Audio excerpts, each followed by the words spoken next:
So every spring I have a weight loss competition with my buddies, and this year I set out to win it. And spoiler alert, I did. On day one, I weighed in at 225.8 pounds. And on day 45, I weighed in at 192 pounds even. So how did I do it? In a word, discipline. And in this video today, I break down the 4 key things to enacting dramatic change in your life and harnessing monk-like discipline. Let's go. Before we get into this video, disclaimer, I'm just some schmuck on YouTube. I'm not a health expert. I'm just sharing the tools that I use to get it done. It's probably bad medical advice, so go talk to your doctor if you really want to do this stuff. All right, guys, well, welcome to Heist special edition video. If this is your first time here and you just clicked on a thumbnail because there was a shirtless dude that was really fat in one photo and not as fat in the other, welcome. I typically do a lot of business-based content, specifically selling on Amazon content. But this video today is really about how to enact radical change and transformation in your life. That could be physically losing weight, that could be overcoming addiction, that could be launching and building a business to transform your life, it could be relationships. It's really about any change and the 4 key elements to go from one state in your life that you don't want to be in and dramatically shift to change to another state and a desired state. So let's get into the 4 tools to building monk-like discipline and changing anything.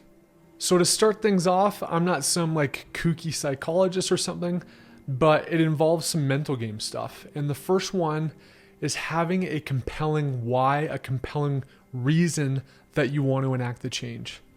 More specifically, you probably want to have a pain-based reason. You can use positive influence to enact change, but they say that pain is a 10x multiplier in terms of motivation and impact when you want to harness something and a reason to change your life. So in my case, I really don't mind being a little bit chubby every once in a while in the winter and stuff. I'll put on a couple pounds. But, during lockdown of COVID and other things, I really let it go. I mean, I was drinking too much. I was eating whatever the heck I wanted. While I was skiing and biking and doing a lot of active things, I definitely wasn't as regimented as I normally am with my exercise. And so I kind of got to the point, less so in terms of like looking at myself in the mirror, that really didn't bum me out too much. It was really just like, Adam, this isn't the person you are, right? Like, you're better than this. You have more discipline than this. So for me, that was my ultimate why was, hey, I've got to get myself back to the mentally acute, disciplined person that I know I can be. So have a why, have a reason. Oftentimes use it as a negative reason too. Some pain point in your life, whether it's you really hate your job and you want to start a business, whether you really don't like the way that you look and you want to transform your body. Maybe you've got a really damaging relationship with somebody and you need to fix it. Maybe you've got an addiction, whether it be alcohol, cigarettes, other things that you really got to break some bad habits. Use that pain, use the painful outcomes that are a result of those behaviors to motivate your change. So key number 1, have a why. The second reason, again, getting into foofy psychological stuff here a little bit, and this is super, super important and probably the hardest thing for a lot of people to get their heads around. You've got to flip a mental switch and become the change and become the outcome in your mind before you actually make that change happen in reality. So in the case of this weight loss competition, the day that the competition started, I mentally switched in my brain that the person I was before that day and the behaviors that I had before that day were no longer part of my identity. My new identity didn't have cheat meals. I didn't drink alcohol. I didn't do all of those things, those lack of discipline behaviors that led me to the state I was in. I had to fundamentally, mentally shift both emotionally and in my mind the behaviors of the new identity that I'd created. If you're starting a business, you are now an entrepreneur. So you think, behave, act like an entrepreneur from that moment forward. If you're overcoming an addiction, I'm not smoking as of this moment forward. I'm a non-smoker. I'm a non-drinker. You've got to mentally become that outcome in your head because the physical and the day-to-day behavioral transformation isn't going to show up right away. Now, eventually, that actual state, that physical state will catch up with the mental. But the hardest thing is believing and flipping into that new identity before you actually become it. Now, the third comes down to structure, processes, and systems. You're a human being. You've got innate characteristics that without guardrails in place, without a structure, without a plan, without a set of positive behaviors that will get to your outcome, it's incredibly difficult to be successful. So in the case of this weight loss competition, I had some simple structures. They weren't necessarily easy to implement, but I knew that if I implemented them, I would have a tremendous outcome. So the first one is I fasted at least 20 hours per day. And a couple times a week, I would try to go over 24 hours. And then the last weekend of this competition, I had a fast that was over 2.5 days long. I measured all of this within the Zero app. So it was quantifiable, it was identifiable. I knew exactly whether or not I was on track or not. And it was easy to measure the outcome. Either I fasted for 20 plus hours or I didn't. And I just enacted that every single day.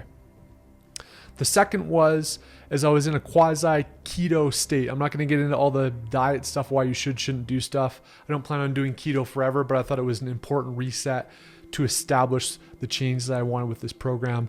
So I had less than 30 grams of carbs per day in addition to the fasting. I didn't calorie count. I didn't really measure a lot of that stuff. I just wanted to make sure that my carb intake was structured so that I could lose fat. The next thing I enacted was exercising 4 to 5 times per week. I did a lot of stuff on the Peloton or outdoor cycling and some body weight exercises. And I tracked those activities in a Strava app. So it was visible. I had a record of it. I knew what I was going to be doing 4 to 5 times a week. So those 3 were the actions I took. The final thing are what I call negative actions, or the things that you should not do.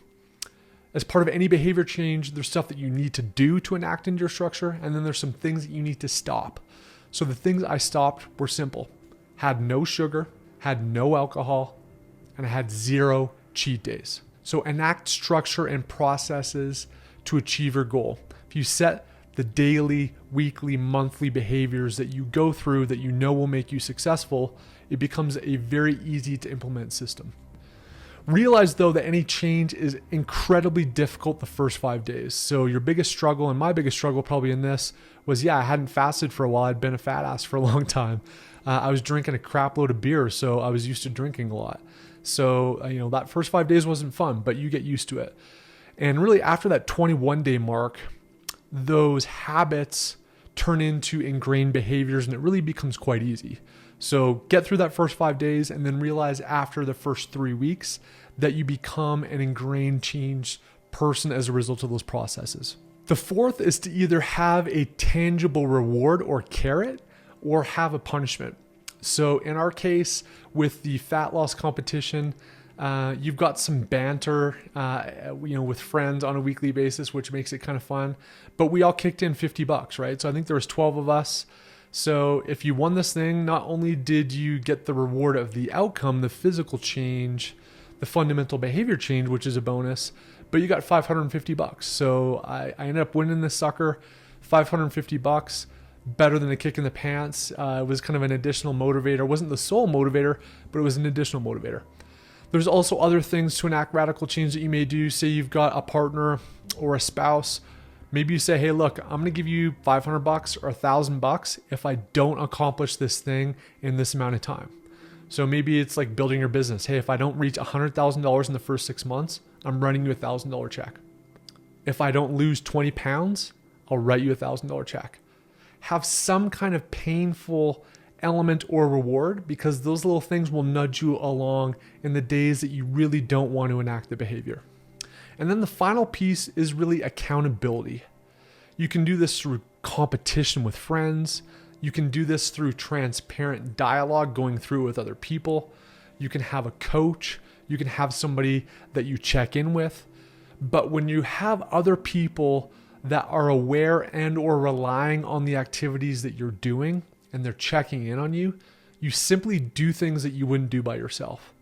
There's probably moments in this competition where I might have taken my foot off the gas a little bit if I didn't know that every week I had to send my weigh-in results to 12 other people. That, call it peer pressure, that social fabric, knowing that it's not just you that is going through this or aware of what you're doing, can have a tremendous impact on change.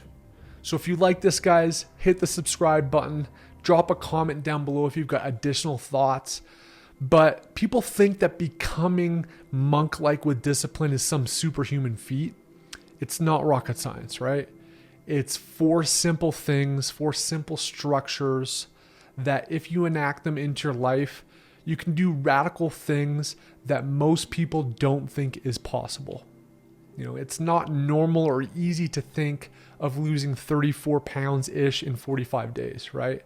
It's abnormal.